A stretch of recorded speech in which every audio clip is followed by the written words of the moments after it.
Oh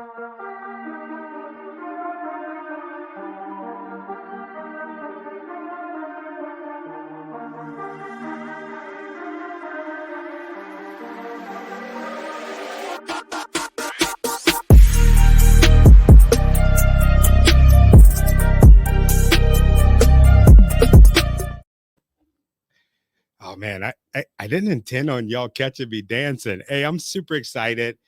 Today we got my buddy Miguel Pineda. I hope I said his name right. If not, I don't think I said it right. Did I say it right? He's in the green room. Did I say it right, Miguel? All right, kind of sort of. I think I got it right. But welcome to Leaders Lead the podcast. On this podcast, I'm bringing amazing leaders, influencers, CEOs, and people that I'm just straight up inspired by every single Thursday and Friday, 5 p.m. Pacific Standard Time. Don't let the label on this show fool you. We're not talking about all of the corporate BS. What we're doing is we're talking about the leader within. I'm talking to leaders, and we're talking about subjects that you don't normally hear when you talk about a business show. I want to know, first of all, when I look at a leader, I want to know what they've been through. I want to know what they've overcome. I want to know what are the biggest challenges in their life right now, because we have this facade, especially in corporate America, that your leader is just this fearless person and their life is perfect, right? Imagine if we peeled the onion back and we like really, really, really got to the nitty gritty with some of the people that we look up to. We wouldn't judge ourselves so harshly, right? This leader that I'm bringing on the show this week, I've admired him from afar, and I'll be real with y'all. I look at his content and I'm like, man, how do I level up to that? The clarity on that is just insane. Some of my friends that are watching this right now, y'all know how I am with clarity. I'm always trying to get the best, trying to be the best, and it's not a competition thing. It's just I want to provide quality. And that's what this dude is about. Every time I see his content, I'm just like, man, it's so freaking amazing. So check out this clip from his show, Sticky Notes. T-Pain, when I was taking pictures. Oh my gosh. The most wonderful laugh, like an infectious laugh. And he was super kind to everyone that he interacted with. And I'm like, wow, you know, Hollywood has a weird way of making people seem unapproachable or just totally not human. And I think it's really cool, especially in the field of work that we're in, that we really kind of like we are at ground zero for kind of like all of that stuff. And we've got some really cool things in the pipeline, and like doing some bigger type stuff. And I'm just excited that we can have this one thing that we work on as a team. Like no single person in this company could make that thing happen. No, zero. And that's the emphasis that we put on team here. Is just like when people do even more produced type stuff, we're there as a team, not only to support the individual, but to support each other. Because that's our team culture. That's what we strive to be known for. It's like we're going to be here to help you be the best that you can be. Yeah. Oh, that was good. That was good. Welcome to the show, Miguel. Did I mess your name up, bro?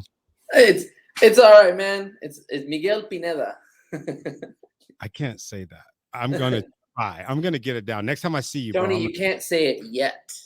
Yeah. Ooh, I like that. Ooh, already freaking dropping the gems, man. Welcome to the show, bro. How's it going?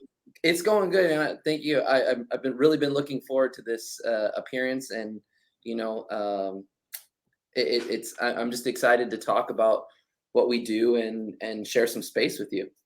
Yeah, no, likewise. Like I said earlier, I've been admiring you from afar, man. I love your content. I love the clarity. I love the fact that y'all don't take yourself too serious, man. What did that come? Did y'all come in the game with that mindset, or was it something that just developed? Well, I mean, I think it boils down to the culture that you let happen or foster within the workspace.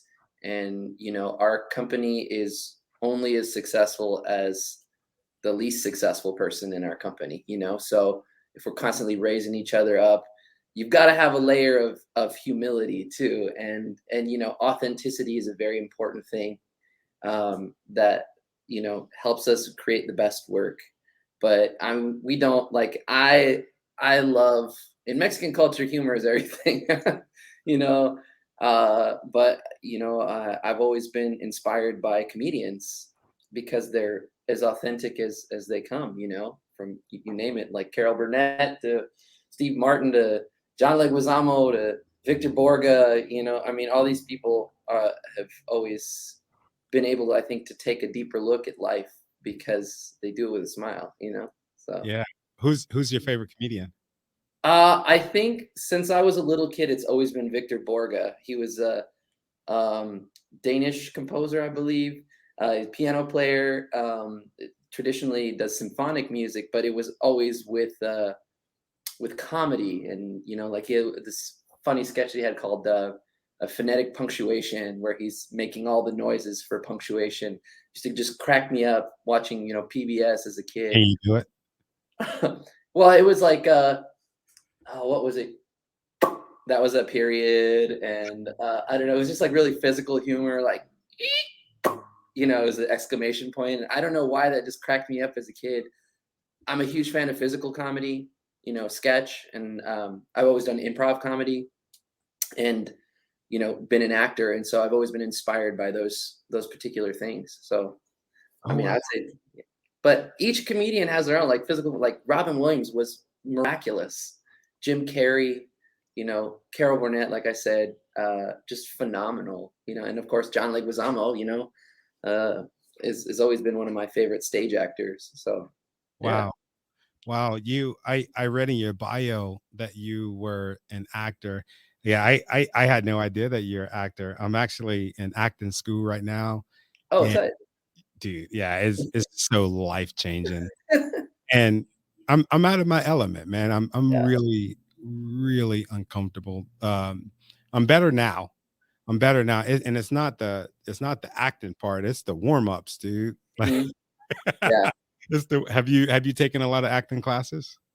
I've done theater throughout my youth, and then got really serious as I got older. I was doing a lot of stuff for film when I was living in Spokane, and I've always tried to stay connected to improv because I think really that I'm sure you've talked with a lot of different leaders about you know, the mindset. The improv mindset is really applicable to corporate life and all of that kind of stuff, because it's really, how do you get to the yes and, like, how do you lead with yes and versus no but.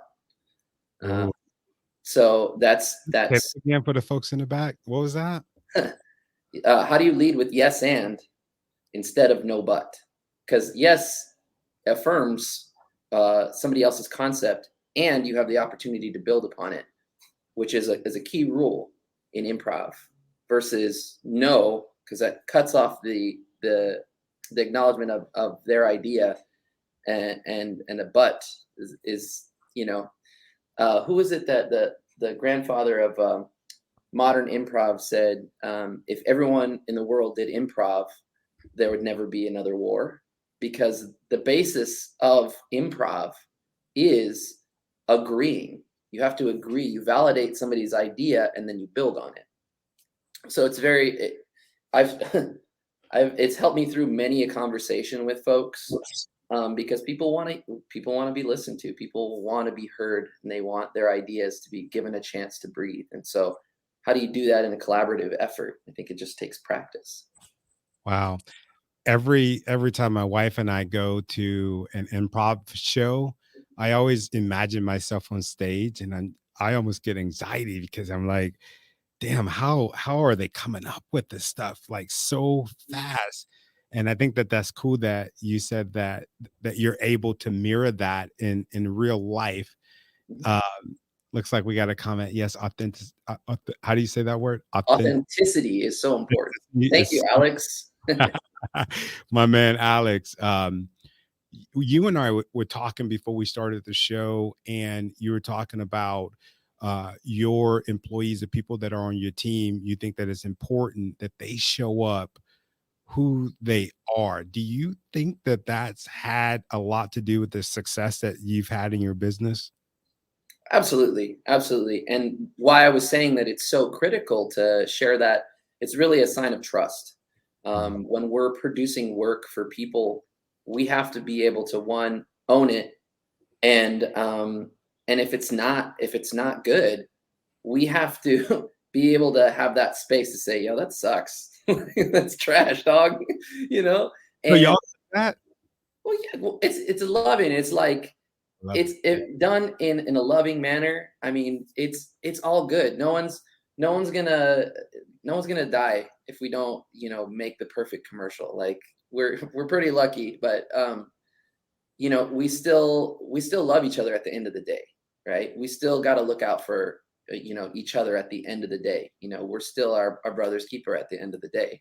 We're still just, what we're working with is still just electrons and MP4 files, right? So in the end, you want to keep people that aren't like yes people, but they're the ones that will tell you who it is, and that's like family. Family might tell you something that you're not prepared to hear, but maybe you need to hear it, and it's still nested in love.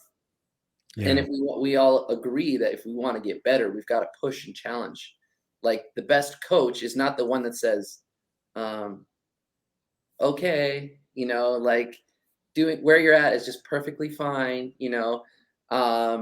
It doesn't make sense to me. Iron sharpens iron. And it's a family environment, and we keep it real. So it's like that for me makes it so that that authenticity can shine, because we all have different backgrounds. We're all different. We have different lives outside of these walls. Yeah. The more that we're able to show that authentic side, all reflected in the work, always. Dude, Waiting to use that one.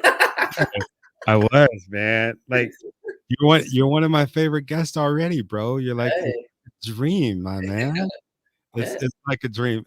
Like, straight up, because I feel like that's what's missing in the workplace. Like, we show up and we go to this meeting, and we're based these all these meetings, and you hear one person, two people, maybe three people, they'll have ideas, but then you have the rest of the people in the meeting know that those ideas suck, right? They know that they suck, and they won't say anything. And that's one thing.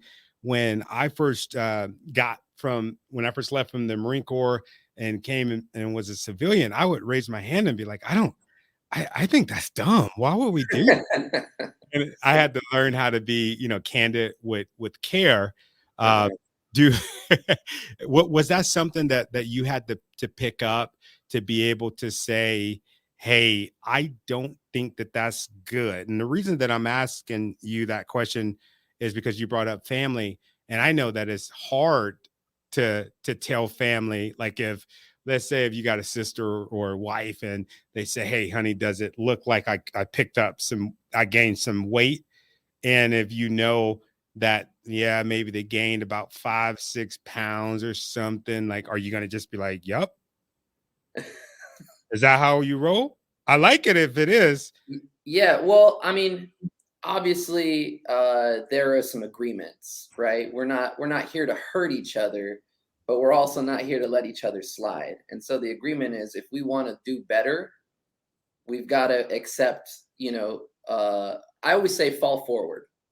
So you're allowed to make mistakes. We're going to make a million, okay? And the only types of mistakes you're not allowed to make are the ones that you don't learn from. So if you're going to make a mistake, make a big one, and please learn something from it. But at Yeah. the same time, as you're going to be pushing the boundaries of what's possible with your team or what you want to add, it's part of it. And grace goes a long way. I might tell you I don't like something, but at the same time, I'll tell you I care for you as a person, right? And we're here committed to the work. And that's what's most important, because, you know, that's what's going to help our company grow is the work that we put out. That's the evidence that we provide that we are excellent and worthwhile as a company. Oh, I love that. And the reason why I love it, because it sounds like y'all are creating that space. Y'all are a model at what companies should be like. I'm guessing that you're not one of the employers that like read their employees' emails and stuff like that. What do you think about that kind of stuff? Well, what purpose does that serve? Because then I'm not being a lead. I'm not, you know, people are going to follow if you lead by example in the proper way. If you model good behavior, your kids are going to learn it by seeing you and watching you. You could tell them a million things like that, you know, do as I say, not as I do. But, you know, I feel like as it relates to the workplace, you know, being bold is really important. It's really critical. And, you know, like I said, I mean, we're going to make mistakes. We're going to do all that. But, you know, we still have an obligation. I mean, we share meals together as a team, you know, and talk and BS and crack jokes. And like, we want to make better content. We want to step out of that comfort, you know, and a lot of that is just sometimes you got to be raw. Sometimes, you know, there's times that I have cried in my office amongst my team, and I had hands on my shoulders. I had a hug, you know, because it's okay to show vulnerability here, and we still have a job to do. So it's like that balance, you know. It's really fostering. How do you foster people and make sure the work gets done?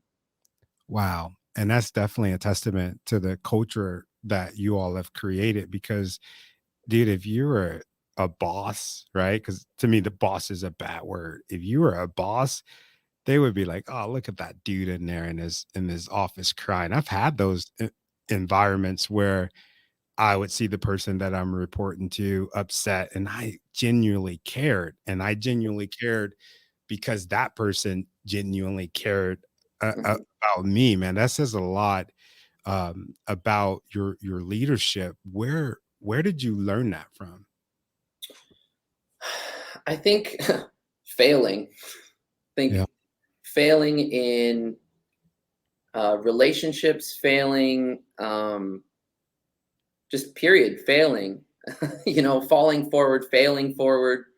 Um, you know, I've a lot of the leadership style that I think that I model was probably from my high school track coach, Rich Brown, who is, you know, he's brought on just he's a testament to the powerful running community. You know, I still run. You know, I ran through college, put me through college, and he was always modeling good behavior and would run with us. So it's like if you got time to do this, you got time to run. You got energy. If you got energy to complain, then you got energy to get the work done. And so you know, typically athletic coaches have been those leaders. You know, I like the jovial spirit of Pete Carroll. You know, um, you know, just other thought leaders. You know, I like the tenacity of Gary Vee, and Yeah. I like the consciousness of Neil Tyson deGrasse. You know, it's just a matter of like, where do you apply this? You know, how do you, you know, if everybody's buying in, then we're going somewhere. It's when you lose that buy-in that, you know, maybe this isn't the fit. Like I want people to be here as much as they want to be here. And if it's not a place that they want to be, then let's talk about growth opportunities. Let's talk about getting people to where they want to be. And I will help them even beyond Porcupine Media, Cool. to find that true fulfillment, because that's what real leaders do. They don't stop leading, right? Yeah. And you have to, like I said, strike that balance, because we've got a job to do, and we're working with human capital, human beings, you know. And so, you know, like, how do you want to be treated? Dude, that's interesting that you say that, because I remember when one person would put in their notice at work, it was almost like they were ostracized.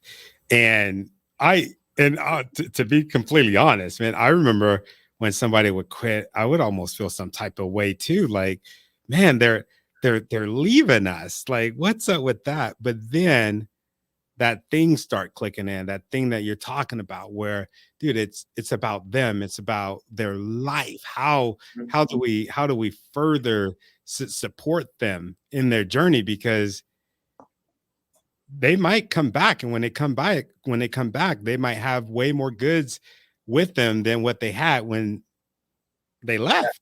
And you mentioned Gary V style, and I was actually watching an interview with somebody that he fired, and I thought that was interesting because, or let go, or what's the other word that we call it? Let go, terminated.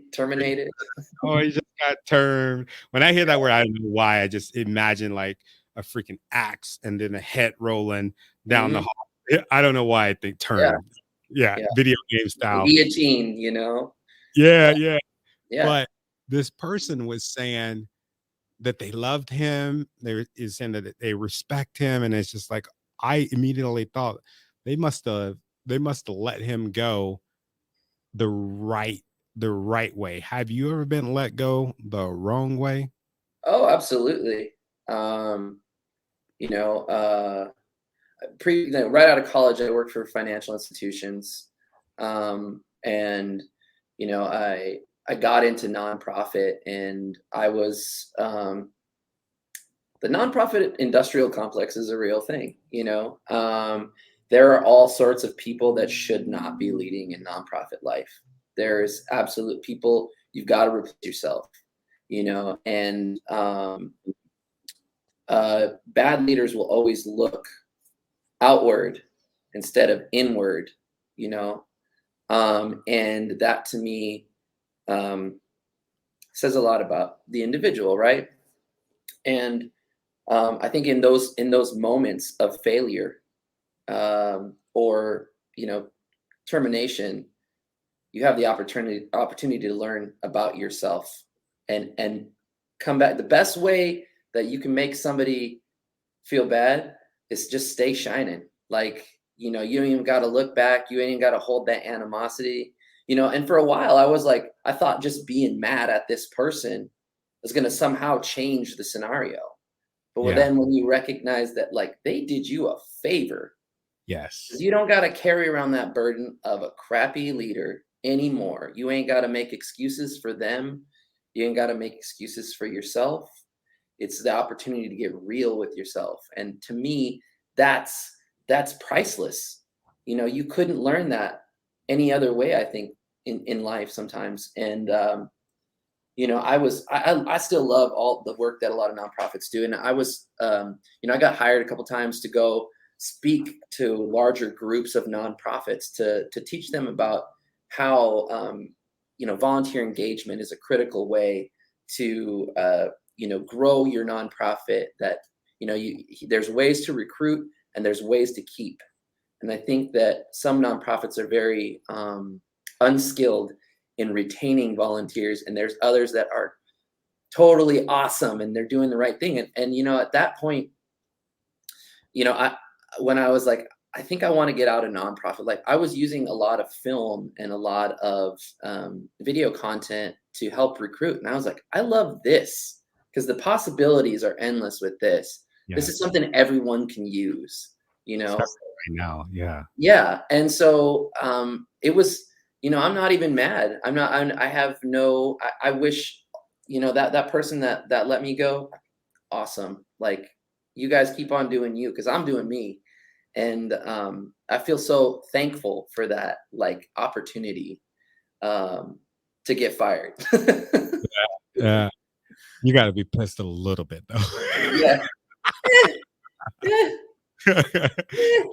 Nothing a little music can't take care of, or you know, song or something like that, you know. Yeah, I remember when I got fired. I was in high school, right? Mhm. and I was working for the steel mill. And where I'm from, that's like the premier job. Everybody wants to work at the steel mill. I'm from Indiana. And I got family there. you got they all family? work in steel too. They all work. What part of Indiana? North Bend. Okay, I'm from Gary, Indiana. I used to do a lot of work a few years ago. I used to do a lot of work in that area. So yeah, so you know exactly what I'm talking about. Yeah. Like it's like the creme de la creme, man. Yep. And I got a job working there. I was working in high school, and man, I'm about to get myself in trouble.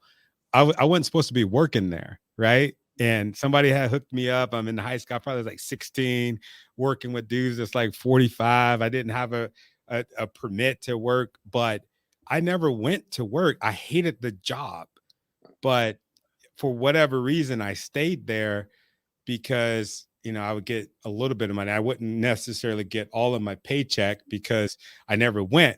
But when they finally fired me, I was just like, yes, because I knew that working in that job wasn't my purpose. I just didn't have enough gall and enough gumption to say, dude, I shouldn't be working there. I should just go to school. My mom was right. I was wasting my life like working that young anyway. I should have been enjoying it. But look like sorry, man. Hello, everyone. Wow, folks from Romania. Hey. Hola, Romania. 100% true. Leaders don't stop leading and they care about your growth and progression. Absolutely. Man, we got some good engagement in here. If y'all got any questions from Miguel, please put them in the comments and we'll get to you. I know we got a lot of content creators in the room right now. Look at Miguel's stuff. Do you do remote work at all? What do you mean?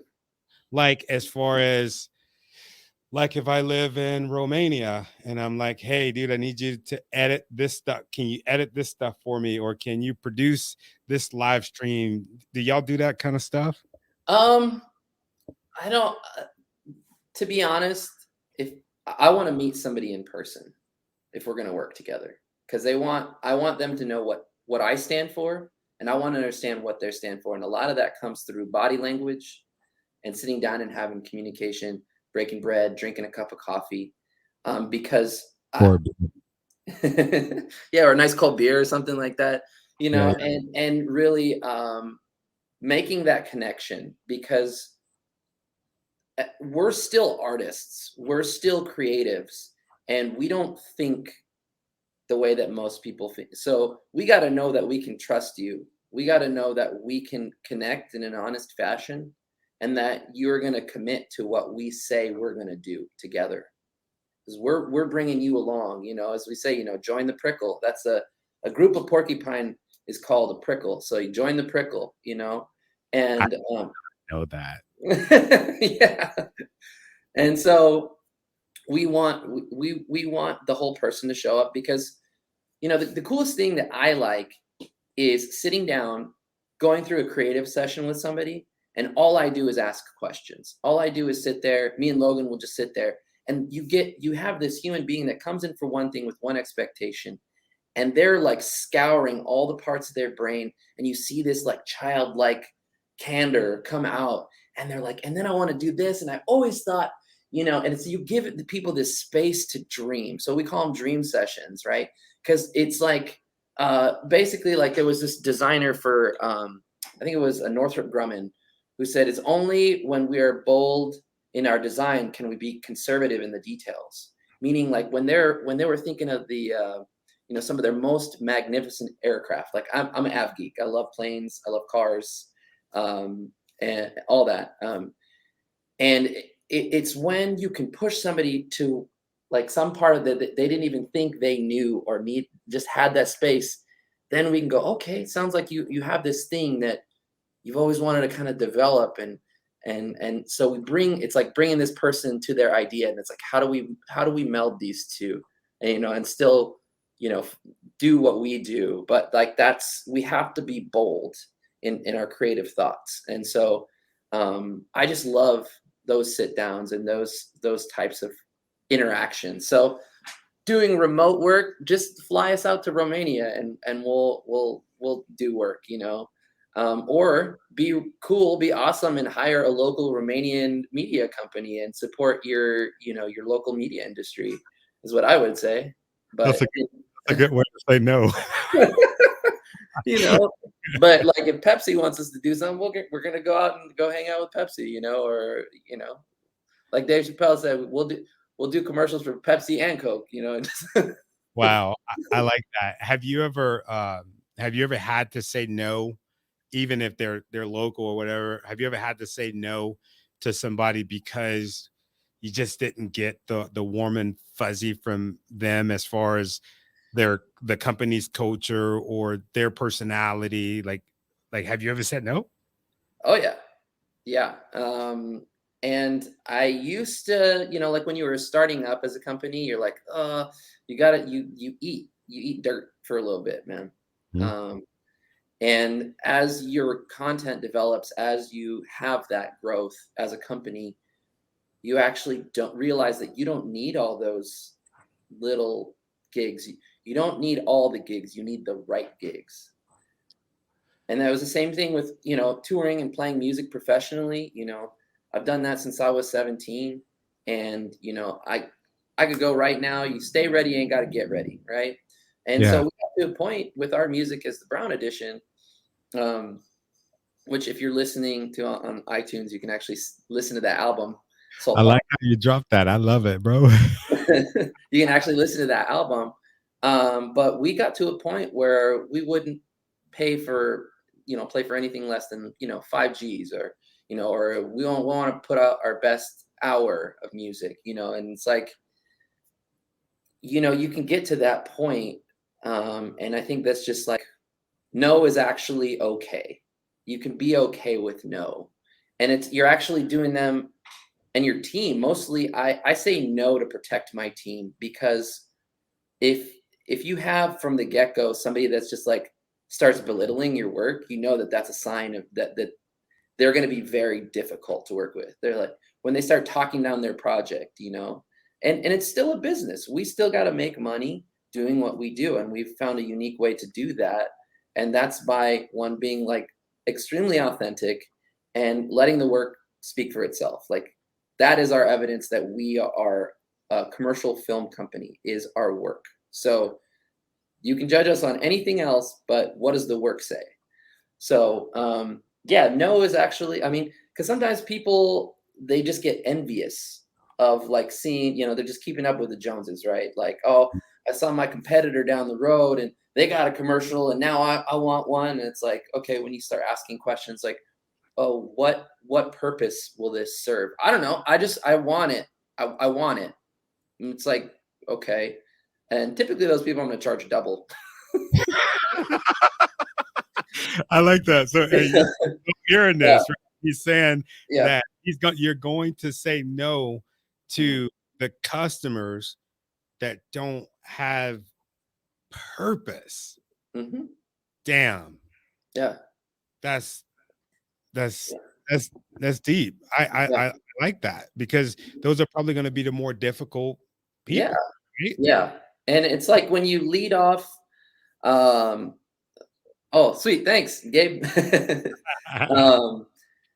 You know, when you, I'm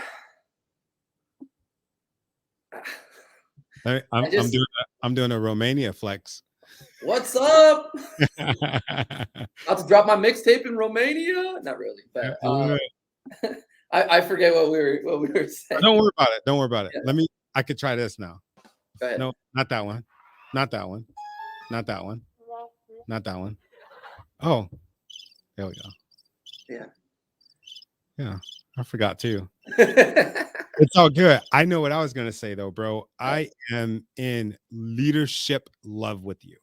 Hey, Does that make you respect? Does that make you uncomfortable? Nope. I hug Man. my kids. I hug my brother. I hug my coworkers. You know,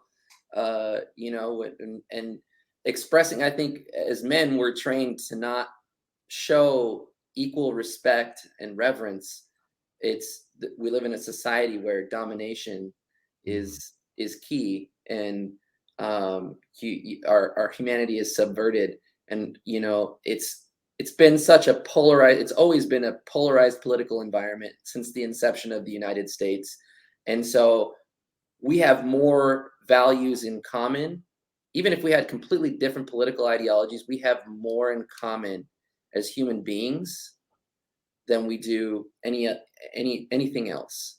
And I believe that, you know, we need to lead with that, you know, because the rest is just going to get in the way from us connecting as human beings. So I'm also in leadership in love with you, Tony Taylor, and everyone needs to practice what you're practicing, and that's being vulnerable. No, I have to. I mean, there was a time, bro, I remember when I was a kid, I would see other kids that had stuff, and I would Mhm. instantly be like, "Ugh, I can't believe that he got a new big wheel." I would be hating on him. But I noticed as an adult, it's so cool.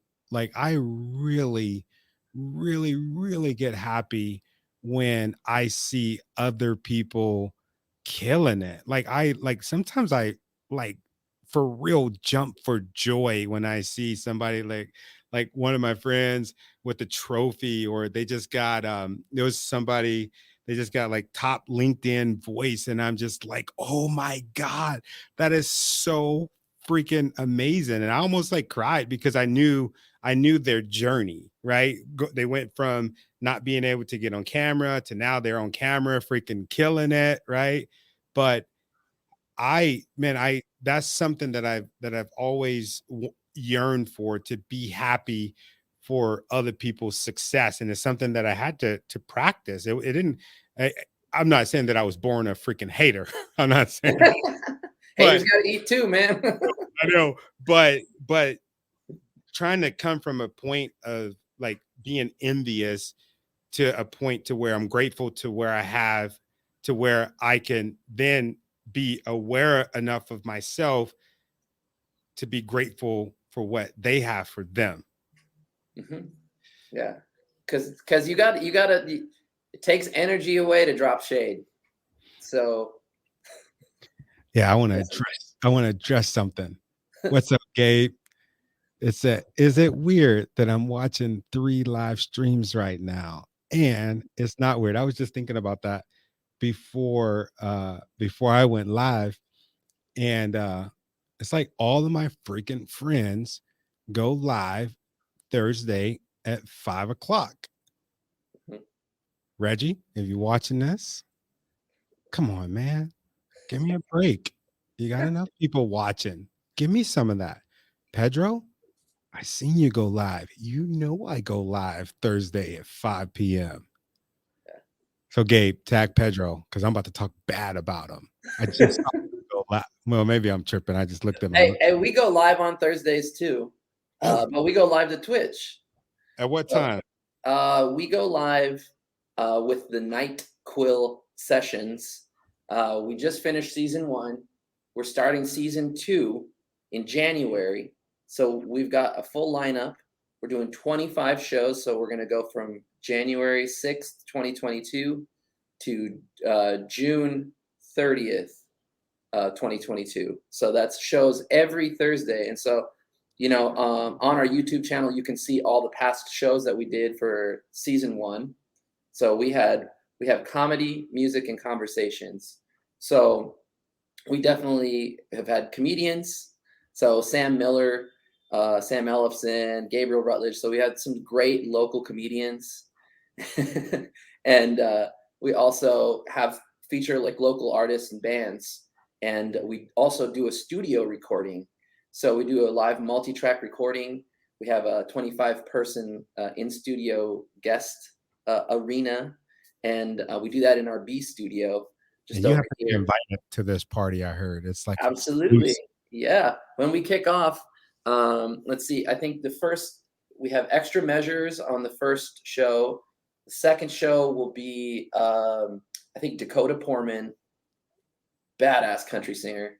The third week will be hopefully the Rooster Tails. So they're like a rockabilly band.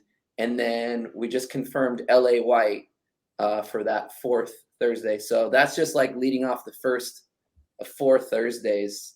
It's going to be great. And we always have DJ Trademark there, who's actually going to be spinning tonight at the live stream for the Bridge Music Project. It's their flow case. So the team's all over there. And I'm enjoying myself right now. I was like, you guys need me? They're like, no, we got it covered. So I'm just enjoying this time here, because this is the arena that I love being in. And it's just like that sharing. And I just, obviously I talk a lot. I love it, dude. I love it. You're inspiring the hell out of me, man. Tony's looking amazing too, getting better. I'm working. Wait, I just got getting better. No. No, man, I'm working on it. We just moved into our new space, so we're still, putting up green screens and doing all this stuff in here. Yeah, we're working on it. And damn, that covered my face up. What's up, Tony? First time checking you out live. What's up, Gregory? Loving it, my brother. Sharp young man that knows how to get his money. Yeah, getting that paper. That's the objective about business in this world. Everyone has a strategy, how to survive. Keep doing what you're doing to motivate people and stay on track. Thank you for your time. Thank you, Gregory. Man, I appreciate that. I love the background. It's gonna be my post for tomorrow. Awesome. Gregory, you got the freaking, I'm like Mr. Wilson, right? Mr. Wilson, like on, damn, I can't think of the show.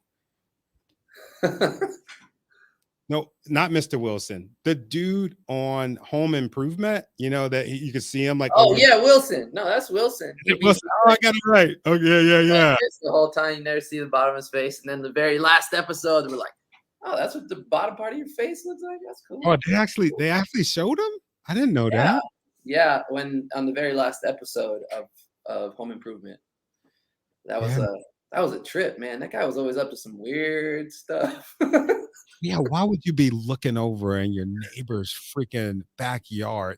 That's kind of creepy, but no, I love that character. That just goes to show you like how y'all do in film. Y'all can create these characters. If y'all just join in, Miguel is an actor. But y'all create like these characters and they have them moving in these different spaces and they don't even have to say much. You don't have to see them, but they're a focal point of the scenes. I learned that from school. Yeah. It's right on. Yeah. It's funny, the more that you learn about acting, the more that it's not really about acting. It's corny to say, but it's like reacting, and it's actually, you have to be more authentic. So you have to be less fake. And some of the greatest acting performances are, The Dark Knight, where they sink into that. There's a certain degree of that method acting that really propels a character on the big screen, it's convincing because it's real to them, and I think that those are some of the best, performers. Same with comedians, it's like the stuff that makes people laugh the most is the stuff that is the most real, right? It's not like, I'm here to tell one line joke. Right. That don't work, man. People read right through it. So, yeah. Well, that's amazing. You sound just like my professor. Full disclosure, she always tells me, she says, it seems like, and she says, you told me to be honest with you. So can I use you as an example? And I'm in front of the class, right? It seems like you're acting instead of reacting, like what you said. She's like, you're supposed to react to what the character says. And me, dude, I'm all trying to be like everybody else, like I'm in the theater and just like be that dude. But that's not the case. It's like, you're reacting to somebody slapping you in the face, not the fact that you need to be tough when you get slapped or whatever, but you're reacting to that other percent. Let's see. So if you have large comments, change the brand settings to a different layout, and it condenses the man. Gabe is the best. Let me tell you about this dude, man. What he's doing is he's promoting like all of the live streamers, right? So all of my friends that are freaking live right now, I'm kind of, does it seem like I'm mad about that? Do you want my real answer, or do you want my? I'll give you on the Tony Taylor podcast, and you gotta be respectful. No, you don't gotta be respectful. You don't gotta be respectful. I think it's gonna change you for the better. That's what I think. No, I love it. I actually, it's so funny when I start seeing people doing it. I was like, oh, okay, so that is a good time, and I'm like, okay, I'm in good company. But I was wondering, like, really why I was missing other people's live stream. I'm like, why do I miss them? And then I would talk to them on the phone. They're like, oh, why do I miss? Oh, dude, because we're live at the same time. Anyway, Facebook, if you're watching, I need some comments to know that you're there. I feel like LinkedIn loves me more. You know that you were asking about the comment that Gabe made. You know, it reminds me of my high school gym teacher who was just like, I believe he was a Marine, but he also looked like Mr. Clean, like straight up, like exactly like him. But he had the best saying, like the one that made me think about it was, it's like, everybody's got an asshole. Opinions are like assholes. Everybody's got one and they stink, right? And so take it or leave it. You know, he'd also be the same one. It's like, you know, taking care of your business, right? He'd be like, your house is on fire and your neighbor's house is on fire. Whose house are you gonna worry about? And I was like, yo, this is deep. Oh, yeah. I never did football. I was like, man, I don't want to work with that guy.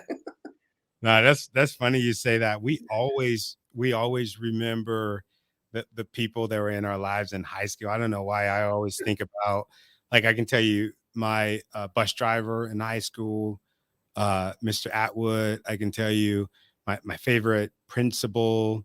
No, I can't. I hated her. Who hurt you, Tony Taylor? Who hurt you? She hurt me bad. We'll close up. We'll close up here in a second, man. I know I said 30 minutes, but hey, we're kicking it, man. I appreciate you. Nice. What's up, Pedro? What's up, Pedro? What's up, man? You probably heard me clowning you. It's not. They're lying, bro. I love you. I have nothing but admiration for you. I'm just kidding. What's CHST stand for? That's what I know. Sounds like chistes, which are jokes. Pedro Maciel.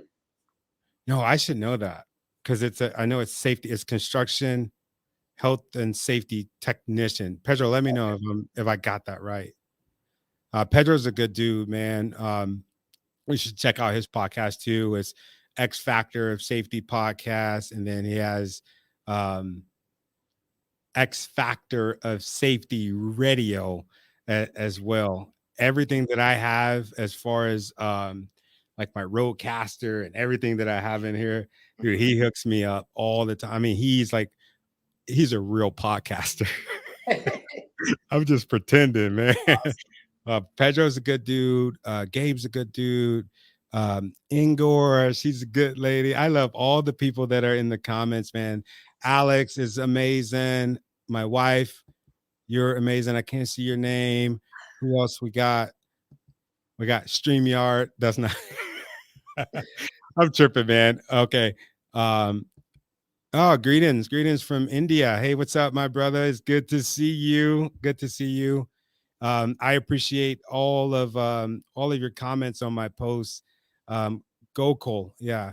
Thank you. I really appreciate the support that you give me. It means a lot. And anybody that's watching, definitely appreciate the engagement. Construction. There you go, brother. Sweet. Construction health and safety technician. There we go. I'm gonna give you 10 more minutes, man. Let's get down to the nitty gritty, man. Why you bring it? And you're like, man, let's get the show going. But yeah, the nitty gritty. I'm glad you said that. I wanted to ask you, because like I said, dude, I'm in leadership love with you, right? And that's because like you're a leader, you know that is your job uh, to serve, and I think that that's amazing. I also know that great leaders like yourself didn't just fall into being a great leader. You have had, and correct me if I'm wrong, and maybe I will get this one wrong, but every person that I've ever interviewed or that I've ever worked under that have been a great leader, they have been through some shit. So obstacles, what obstacles have you had in your life, bro? Well, I think You asked for it. yeah, You're yeah. like, So let's here's get the show on the road. one of the greatest life lessons in America that you don't know that is a blessing that you grow up thinking is a curse is grow up a person of color in America, and let's have a conversation about that. I grew up in a very, very not diverse town. My brother is in a wheelchair, spina bifida, Oh, wow. stacking cards there, you know. We were one of the few Mexican families in that town, and now it's like there's quite a bit more folks of color. But having to have a sense of humor about things that you can't change. So, you know, there's always the comments of you're just Mexican or you're just this or you know, you guys are poor, you know. There were a lot of things that I had to grow tough skin. And I mean, that was a huge, I struggled to validate myself. And on top of having braces and messed up teeth, you know, from basically like They look beautiful to me, bro. 6 years of braces, you know, I got them off my senior year. And then that's like, you know, just some of those things, you know, it's like I had my, you know, butterfly moment, right? You know, growing up with a strong sense of who you are, and I thank my parents for making us so proud of our culture. And you know, you can't really know where you're going if you don't know where you've been. Right, is one thing that I remember my Theo saying. And music has always been a way that our family has survived. I have it. I have the. You can't see the wall behind my computer is shows that I've done, acting. You know, getting signed. The Brown Edition got signed. You know, like these. We've always used music to persevere in our family. On my mom's side, we have Grammy Award-winning musicians. We have lifelong musicians. My grandfather, he was like Mexican Joe Jackson, and all his kids played music. So in our family, it wasn't if you were going to play music, it's when are you going to play music, and what are you going to do with it. And that was a big, you know, it was a big thing to me, you know. And my grandfather was a huge motivating factor to me in like persevering, and you know, always just, you know, you asked me, Tienes Ganaz, right? Yeah. And that's the willingness. And so like I carry around this picture of my grandfather. I don't know if you can see it. Yeah. Just chilling, right? Yeah. Just always hair did up every day, you know. And I'm wearing a beanie today, but my hair is always tip top, you know, got to keep the fade. Because, you know, how you carry yourself is the opportunity for your next big breakthrough, right? So you know, always style is always a big thing in our way. So music's always been a way to work around obstacles. You can always sing a song, you know, through breakups, through everything. You know, I made this post on Facebook the other day. It was like, girls always want a song written for them, just as long as it's not about them, right? And it's true. It's true because love songs are real, man. They come from a place of hurt, and you know, everybody wants that little sparkly gem, right? But then when it gets real, it's like, I didn't sign up for that. Yeah. But you know, those instances growing up, you know, having to deal with like overt racism, not only from like other kids, but from teachers. You know, like I remember I was in 6th grade. they were doing partner dancing, right? You know, so you got to go to PE and they do this partner dancing, and I wasn't down with it because, like, you know, like in our family we actually dance, you know, like I love to dance salsa, I love, you know, corridos, polkas, all those types of things. But this PE teacher, he's like, you have to be a partner with this other person, and that girl, she was wearing a wedding dress to school that day, and I was like, no way, like I don't want to do that. And he turns to me and he goes, okay, Miguel, he goes, what if one day when you're working at McDonald's and the person behind you doesn't like Mexicans? And I was like, word? It'd be like that. Partner dancing is like that. And so at a young age, there are people reminding you that you're different. Yeah. And I think the opportunity there is to show them how you're different in a good way. And so, you know, do you have the willingness to be great? Tienes Ganaz.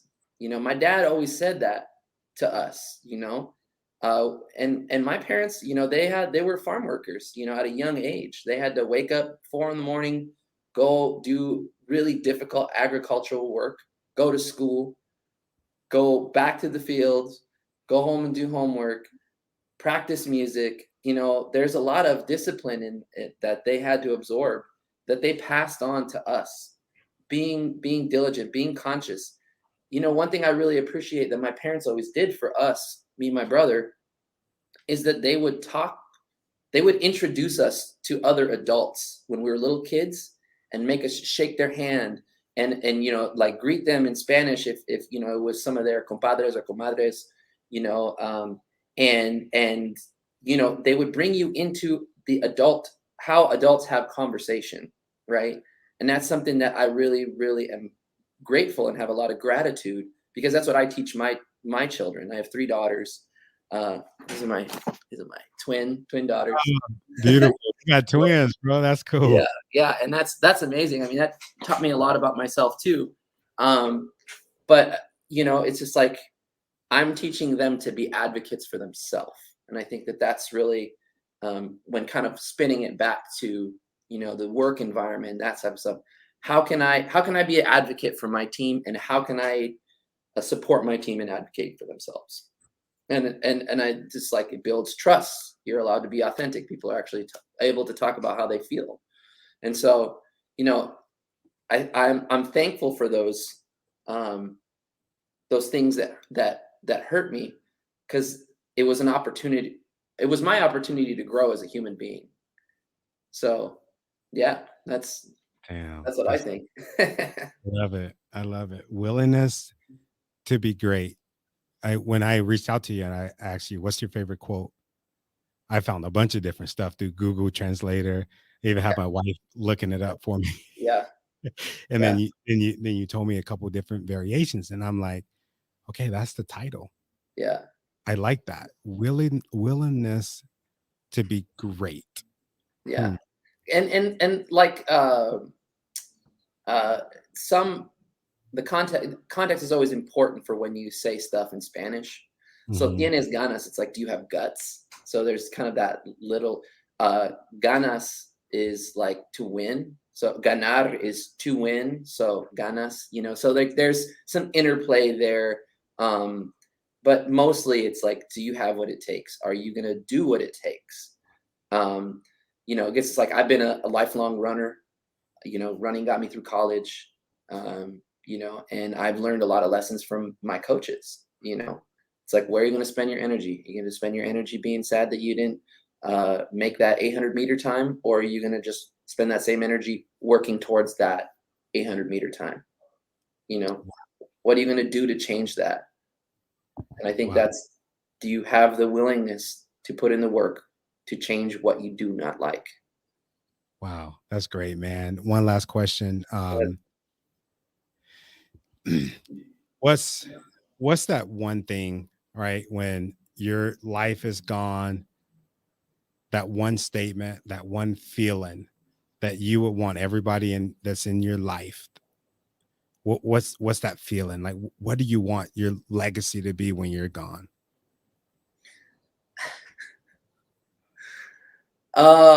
It's gonna sound really weird, but I wouldn't mind if if I got that reaction, kind of like like a dog farts and scares itself,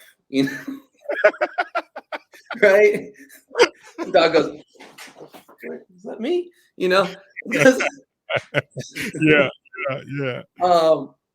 I kind of want people to like have that like flood of unexpected laughter and just like joy, because it's so, yeah, I mean, not even the dog is expecting it. I don't know why, but I want people to just have that burst of laughter, that childlike joy. Like when I walk off this earth, I want people to be laughing. Like, Yeah. I'm definitely not going to be known as the guy. He's so serious. He's so, ooh, it's like I have a business mode, but it's nestled in between, marshmallow mode, and just just chilling, and I want people to think that that dude was all right, like sitting Yeah. around, he's okay, never hurt nobody too bad. Not too bad. Not too bad. I love it. Man, dude, that's good, man. That's really good. Man, I definitely appreciate you taking the time to freaking hang out with me. I know your team is out there working. You're eager to go with them to help. That's what this show is about. You leading from the front or wherever you need to lead at, dude. Thank you Absolutely. so much, man. From the bottom of my heart, it means Same. a lot to me. I'm gonna show the viewers a short clip of your content, and then I will let you go, brother. Okay, sounds good.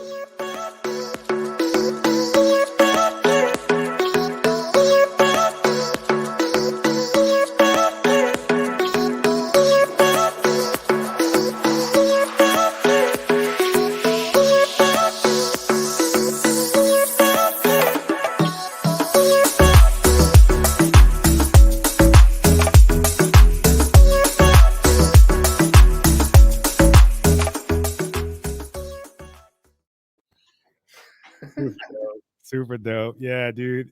Yeah. Thank you, man. I appreciate it. I'm gonna close out. Maybe you go with me sending you a text really quick when we get done.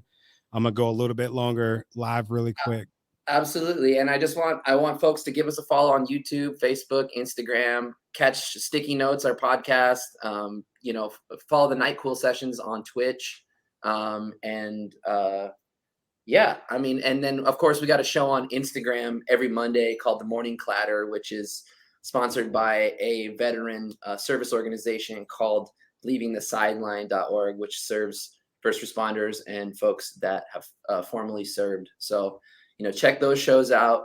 I love doing interviews. I love sharing space. I love sharing conversation. And that's a lot about, some of that content that we produce. And so I would just if anybody out there does that one thing, just give us a follow on Instagram, because those things matter, so we can reach a wider audience for sure.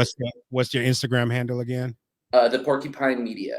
The Porcupine Media. The Thank you Porcupine Media. Yeah. All right, cool. Thank you, man. I appreciate Thank your you, time, Tony. brother. Yeah, All right. we'll see you soon. Thanks, everyone. All right. All right.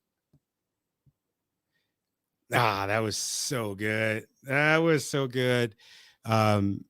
If there's anything that I could say that I learned from Miguel's story, I mean, just look at the title of the show. Tienes Ganaz. Do you have guts? Do you have the willingness to be great? And I think that's a important question, because everybody has goals. If you're alive, you got some kind of goal. But with that goal, are you willing to do what it takes to get to the next level? Are you willing to go on the journey of seeking and finding your purpose? That's a tough question sometimes. It's a really tough question. So next week, Thursday, next week, Thursday, we won't have a live because it's Thanksgiving. But I'm super excited for the lineup that we got coming. I have a really good friend of mine. I just met him not too long ago. Dennis Walters. He just made it to the Hall of Fame of professional golf, and this dude is so freaking inspiring. I mean, I say that about a lot of people. There's a lot of people that inspire me. I was telling my daughters, oh, I just met this guy. He's really cool. His story is phenomenal. And they're like, my oldest daughter, Sanaya, she's like, yeah, okay, Dad. You say that all the time, that whole deal. And I showed her this clip that I'm getting ready to show y'all. And she goes, yeah, he's the real deal. He's inspiring. So check it out. Let's see.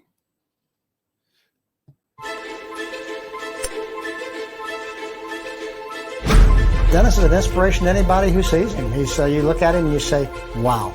He inspires so many people. I marvel at how well he does his work when I see him swing a golf club. There's always light at the end of the tunnel. I just love this guy so much. An elite golfer, Dennis Walters was getting ready to join the PGA Tour. He's a great high school player, great junior player, with North Texas State University and played there for them. His goal obviously was to get to the PGA Tour. But I believe that Dennis Walters would have been the finest player ever to come out of the state of New Jersey. And then suddenly, something happened that changed his life forever. He said, Ralph, come quick. Somebody flipped a golf cart. I think it's Dennis. He said, Ralph, it's serious. I can't move my legs. But when the doctor said, you're never going to play golf again, that made him angry. But Dennis never quit. I figured I was never going to accomplish anything when I was laying in that hospital bed. And I figured if I get out of this, I'm going to never give up trying to figure out a way that I could play golf. His rescue dogs have always helped Dennis, both at home and on the course. Never let anyone tell you that your dream is impossible. Dennis Walters pioneered adaptive golf for people with disabilities. And if your dream does not work out, that's okay. Yeah, baby. Get a new dream.